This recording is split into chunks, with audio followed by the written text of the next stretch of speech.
TTD అధికారుల వైఫల్యమే దీనికి సాగుకి కారణం. పోలీసులు అందరినీ వేస్ట్ గా చూస్తున్నారు, దరిద్రులాగా ఉన్నారు అందరు.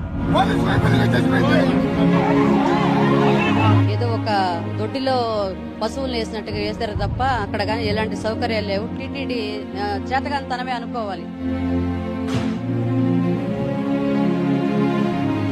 మా పిల్లలు ఇంకా వస్తున్నారు అనుకున్నామండి, వెనక ముందు అయిపోయి వస్తున్నారు అనుకున్నాం. 12:30 వరకు నాకు తెలియదండి చచ్చిపోయేదండి.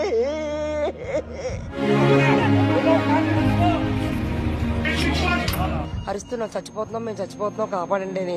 టీటీడీ వైఫల్యం వల్లనే ఈవేళ భక్తులు చనిపోయారు. లోపల బీభత్సంగా ఉంది పరిస్థితి అంతా కూడా. అసలు ఏం జరుగుతుందో అర్థం కానటువంటి పరిస్థితి. ఈ తొక్కిసలాటికి ఎవరు కారణము, దీనికి ఎవరు బాధ్యత వహించాలి?